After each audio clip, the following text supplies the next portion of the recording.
Sathyabama Institute of Science and Technology.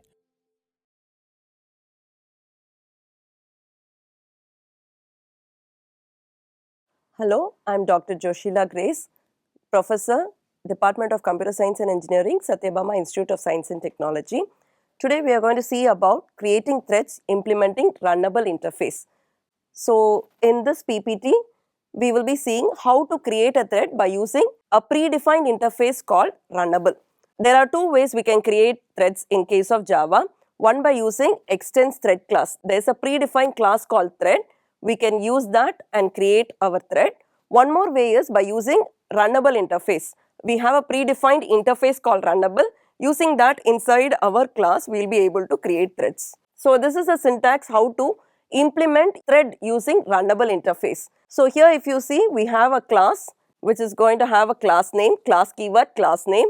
Implements, whenever we are using an interface, we will be using the keyword implement. So we are using implements here. Runnable is the predefined keyword, predefined interface which is present inside your Java software. Inside this, we have public void run. Whenever we are going to work with threads, we will be compulsorily having a function called public void run. So that public void run is given. The body or the entire contents, what has to be given as thread, will be given inside this curly brackets. So other than that, we can have other set of codes inside our class and we are closing our class. Then followed by, we will be having the object creation. So here in case we are going to use Runnable interface, there are two objects that needs to be created. So one object, if you see, we are going to create for our own class, the class which is going to implement Runnable. For that, we will be creating an object. So we have given my thread, which is nothing but the my thread what we have created, the object name equal to new, that is a keyword, followed by my thread, brackets open close semicolon. So this is the object we have created for our class. Then followed by, I will be creating an object for predefined class called thread. So for the predefined class thread, which is there inside my Java software, for that I will be creating object here. So thread class followed by the object name equal to new keyword, thread class, within brackets the object what I have created for my own class, I will be passing it as parameter. So that I am linking my own class with the predefined class thread. So there are two objects that needs to be created for one single thread in case of implements Runnable, whenever we are going to use your Runnable interface. So whenever we want to call our run function in order to run our thread, we will be using the start keyword. So start keyword is used.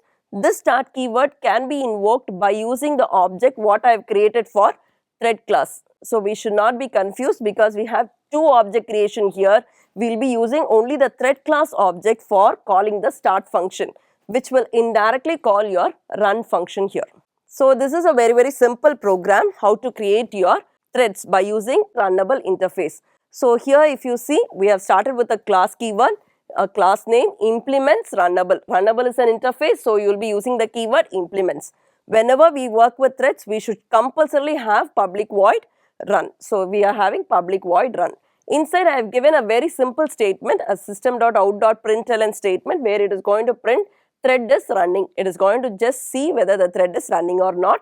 With that I am closing my class here and followed by I am going to have a main function. Inside the main function I am having two object creation. As I said, for implements Runnable interface, I need two object creation here.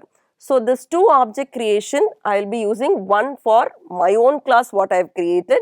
So for multi3, I am creating object as M1, followed by the predefined class thread, I am creating object here. So the thread, the class, the object name is T1 equal to new keyword thread. Within brackets, I am passing the parameter as the object what I have created for my own class, that is M1. So M1 I am just passing it as parameter. Then using the thread object dot start keyword, I will be able to run the thread here. So my output will be thread is running. So this indicates a simple program how to create one single thread. So whenever we talk about threads, we go in for a thread, we will be aiming for multi-threading, that is multiple threads running at a time. So we should have multi-threads in our program. So how to create multi-threads? We have one more program here. So in this program, if you see, we have created three different threads.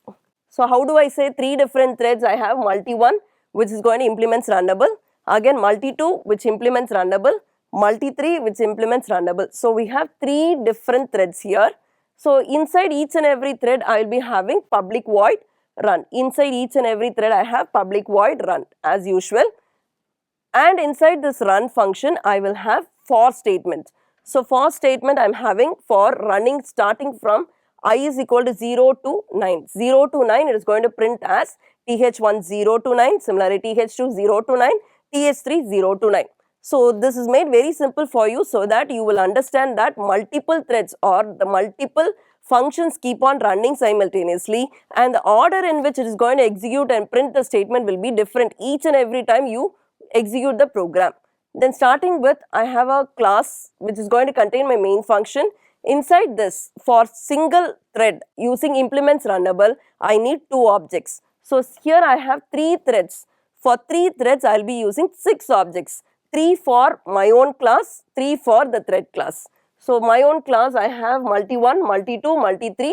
I have created the object as m1, m2 and m3 followed by thread class. Thread I have T1, T2 and T3. For 3 threads I have created class and I have passed each and everything as parameter, that is m1, m2 and m3 as parameter. Then followed by using the thread class object I am calling start so that each and every run will be running and you will get the output in a different manner. Every time you execute, the order in which it is executing gets different. So with this, I hope you have understood about runnable interface. Thank you.